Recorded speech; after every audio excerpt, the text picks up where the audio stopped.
اعوذ باللہ من الشیطان الرجیم بسم اللہ الرحمن الرحیم سورہ نوح آیت نمبر 21۔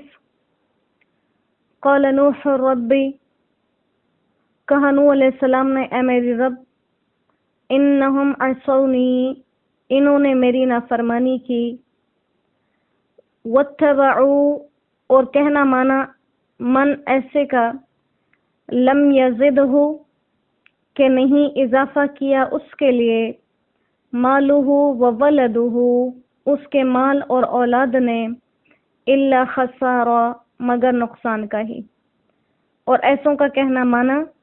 جن کو ان کے مال اور اولاد نے خسارہ ہی دیا۔ ومکروا، اور داؤ کیے انہوں نے، مکرن کبارا، بڑے بڑے داؤ۔ وقالوا، اور کہنے لگے ایک دوسرے سے، لا تذرن آلہتکم، نہ چھوڑنا اپنے معبودوں کو، ولا تذرن، اور نہ چھوڑنا ودن، ود کو، ولا سواع، اور نہ ہی سواع کو، ولا یغوث، اور نہ ہی یغوث کو، ویعوق، اور نہ ہی یعوق کو، ونسر، اور نہ ہی نصر کو۔ وقد اضلوا کثیرا، اور انہوں نے بہت سوں کو بہکا دیا۔ ولا تزد الظالمین، اور تو زیادہ نہ کر ظالمین کے لیے، گناہ گاروں کے لیے،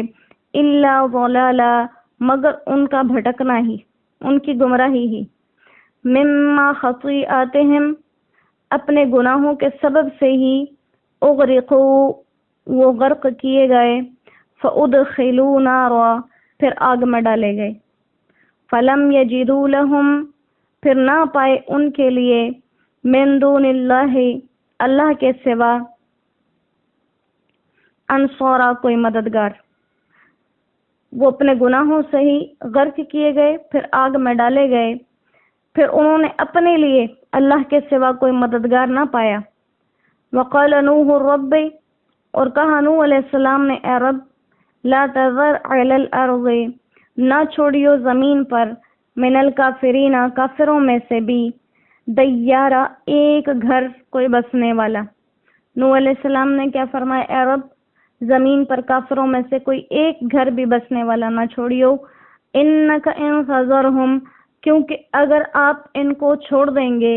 یضلوا عبادک، یہ گمراہ کریں گے آپ کے بندوں کو، ولا یلدوا، اور نہیں یہ جنم دیں گے،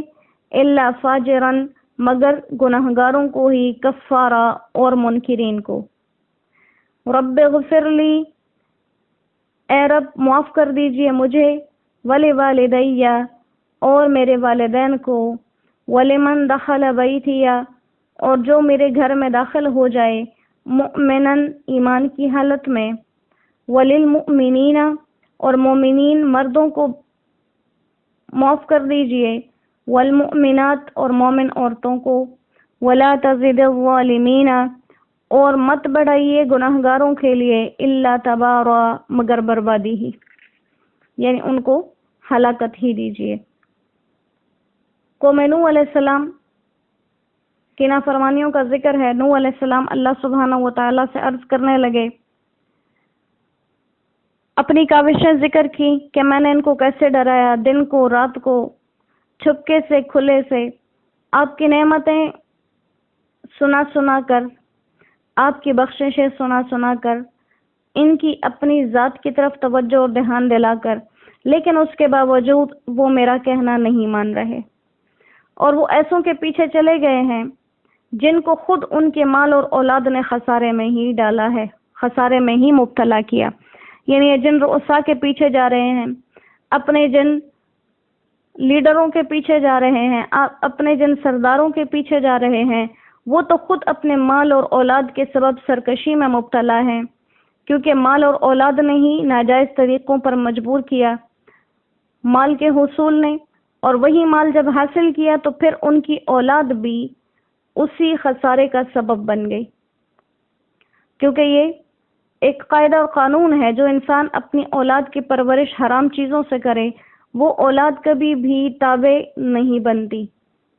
وہ سرکش اولاد ہوتی ہے، جس سے انسان اور بھی زیادہ تکلیف کے اندر مبتلا رہتا ہے۔ تو کہا جن کی پیروی کی وہ کچھ اچھے لوگ نہیں بلکہ ایسے لوگ ہیں جو تیرے نافرمان ہیں، اور انہوں نے تیرے دین کے مٹانے میں اور تکلیفیں پہنچانے میں طرح طرح کے داؤ کھیلے ہیں، اور ابھی بھی اپنے دین پر، جس کو یہ لوگ دین سمجھتے ہیں، اسی پر ڈٹے ہوئے ہیں، اور ساتھ ہی ساتھ ایک دوسرے کو تسلیاں دیتے جاتے ہیں، اور ساتھ ہی ساتھ ایک دوسرے کو ہمتیں دیتے جاتے ہیں،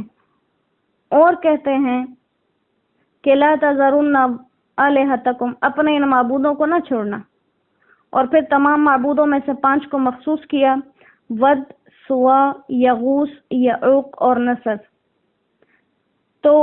روایات میں نقل کیا جاتا ہے کہ یہ 5 ان کے اصل میں جو قبیلوں کے نیک لوگ تھے، صالح لوگ تھے، جو آدم علیہ السلام اور نوح علیہ السلام کے درمیانی دور میں گزرے تھے۔ تو ان کے بہت سے لوگ عقیدت مند تھے، بہت سے ان کی پیروی کرنے والے تھے، اور ان کی وفات کے بعد بھی ایک دراز عرصے تک انہی کے نقش قدم پر اللہ کی عبادت اور اللہ کے احکامات کو پورا کرتے رہے۔ لیکن ہوا وہی کہ کچھ عرصے کے بعد شیطان نے ان کو سمجھایا کہ اگر تم اپنی ان عبادتوں کی اور اپنے ان نیک لوگوں کی جن کے طرز پر تم عبادتیں کرتے ہو، اگر تم صرف ان کی محبت میں ان کی تصاویر بنا کر سامنے رکھ لو تو تمہاری عبادت کچھ زیادہ مکمل ہو جائے گی کہ جس کی طرز پر ہم عبادت کر رہے ہیں ہم اسے دیکھ بھی رہے ہیں۔ تو یہ لوگ اس فریب میں آ گئے، انہوں نے تصویریں بنا لی، اور تصویروں سے مقصد کیا تھا؟ ان بزرگوں کی یاد تازہ ہو اور ایک خاص کیفیت محسوس ہو جائے اور عبادت میں مزہ آئے۔ تو تصویریں بنا کر وہ عبادتیں کرتے رہے، اور یہاں کرتے کرتے سب مر گئے اور ایک نئی نسل آ گئی۔ تو شیطان نے ان کو یہ سکھایا کہ یہ جو تمہارے بزرگ ہیں جو دنیا سے چلے گئے، ان کے خدا اور معبود اصل میں یہ بت تھے، اور وہ ان کی عبادت کیا کرتے تھے۔ تو تصویروں سے بات ہٹا کر مجسمے بنا دیے گئے، اور وہاں سے بت پرستی شروع کروا دی۔ اسی وجہ سے شریعت اسلام کے اندر تصویر سازی ممنوع ہے، تصویریں بنانا، جیسے کہ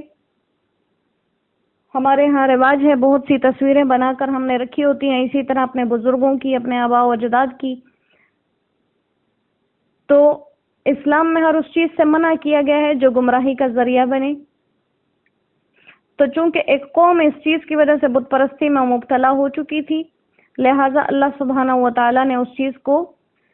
شریعت اسلام کے اندر ممنوع کیا، اور یہ حدیث مبارکہ آپ صلی اللہ علیہ وآلہ وسلم کی سچی زبانی کہ قیامت کے دن سب سے شدید عذاب ان لوگوں کا ہوگا جو تصویریں بناتے ہیں۔ صرف ضرورت کے ماتحت جیسے شناختی کارڈ ہے، ویزے ہیں، پاسپورٹ ہیں، ان چیزوں کی سرٹیفکیٹس کے علاوہ جو تصویریں بنائی جاتی ہیں وہ اسی کے اندر داخل ہیں۔ تو یہاں سے بت پرستی شروع ہو گئی، اور چونکہ بت پرستی میں یہ 5 لوگ جو نیک اور صالح تھے ان کی عظمتیں بیٹھی ہوئی تھی، لہٰذا ان کے نام لے کر کہا کہ ان کو ہرگز نہ چھوڑنا، اور اسی گمراہی کے اندر پڑے رہے، خود بھی گمراہ ہوئے اور بہت سے لوگوں کو اپنے ساتھ ساتھ بہکاتے رہے۔ تو اللہ سبحانہ و تعالیٰ سے نوح علیہ السلام نے یہ دعا کی کہ یا اللہ ان کی گمراہی میں اضافہ فرما۔ تو اب یہاں پر اصل میں گمراہی میں اضافہ فرمانا مقصد نہیں تھا، اصل میں مقصد یہ تھا کہ ان کو ہلاکت دے دیجیے، کیونکہ اگر سدھر جاتے پھر تو ہلاکت نہ ہوتی۔ تو مطلب یہ ہے کہ ان کو ان کاموں میں اس طرح سے مصروف رکھیں تاکہ ان کو ہلاک کیا جائے، اور کہا کہ یہ جو ہلاک کیے گئے یا دنیا اور آخرت کے عذاب اور سزا میں مبتلا کیے گئے، یہ کوئی اللہ کی طرف سے بے انصافی نہیں تھی، یہ کوئی نوح علیہ السلام کی طرف سے سزا نہیں تھی، بلکہ فرمایا مما خطیئاتہم، یہ اپنے ہی گناہوں کے سبب غرق کیے گئے اور جہنم میں ڈالے گئے۔ اور جہنم میں جانے کے بعد ان کو سمجھ آیا کہ اصل میں تو مددگار اللہ ہی ہے، جو دنیا میں بھی مدد کرے، جو آخرت میں بھی مدد کرے، جو دنیا میں مدد کرے۔ اور دنیا میں اللہ کی مدد کیا ہے؟ انسان نیکی کے کاموں کی طرف راغب رہے، اور آخرت میں اللہ کی مدد کیا ہے؟ کہ اس کی ناراضگی سے بچ کر اس کے رضا کے مقام پر جایا جائے۔ تو یہ جو جنتیں طلب کی جاتی ہیں، یہ جنت کی طلب میں انبیاء، صلحاء، شہداء نے طلب نہیں کی، جنت اس لیے طلب کی کیونکہ وہ اللہ کی رضامندی کی علامت ہے۔ اور ساتھ کہا اے اللہ زمین پر ایک گھر بھی ان کا نہ رہنے دیجیے، کیونکہ یہ خود تو گمراہ ہیں، جتنی نسلیں ان کے بعد آنے والی ہیں وہ اور زیادہ ان کو گمراہی میں مبتلا کریں گے۔ اور چونکہ اللہ سبحانہ و تعالیٰ نے ان کو بتا دیا تھا کہ آپ کے قوم میں سے جو لوگ ایمان لا چکے، بس لا چکے، اس سے زیادہ مزید کوئی ایمان نہیں لائیں گے، تو کہا یہ اللہ جب یہ بے ایمان اس دنیا کے اندر رہیں گے، مزید لوگوں کے ایمان کو بھی خراب کرتے رہیں گے۔ پھر دعا مانگی، اور دعا کا ایک قاعدہ، یہ قاعدہ اور طرز ابراہیم علیہ السلام کی دعا میں بھی ہے، یہی نوح علیہ السلام کی دعا میں بھی ہے۔ تو اسی سے علماء نے یہ دلیل لی ہے کہ انسان جب دعا کرے تو دعا میں سب سے پہلے اپنے لیے دعا مانگے، پھر اپنے والدین کے لیے اور اولاد کے لیے، اور اس کے بعد باقی تمام مومنین اور مومنات کے لیے۔ تو کہا رب اغفر لی، اے اللہ مجھے معاف کر دیجئے اور میرے والدین کو، ولمن دخل بیتی مؤمنا، اور جو حالت ایمان میں آ جائے میرے گھر، اور اس کے علاوہ تمام مومنین اور مومنات کے لیے، اور کافروں کے لیے ان کی بربادی اور ہلاکت میں ہی اضافہ کیجیے گا۔ لہذا ان کی ہلاکت میں اضافہ ہوا، اور یہی وہ وجہ تھی جو کہا کہ ان کی گمراہی میں اضافہ۔ تو اصل میں گمراہی میں اضافہ مقصد نہیں تھا، کیونکہ اللہ سبحانہ و تعالیٰ نے خود ہی بتا دیا آپ کے قوم میں سے مزید کوئی ایمان نہیں لائے گا۔ تو مطلب ان کی گمراہی میں اضافے سے یہ تھا کہ ان کو ہلاکت دے دیجیے۔ تو یہاں سے جو کہا گیا کہ فَأُدْخِلُوا نَارًا، انہیں جہنم میں داخل کیا گیا،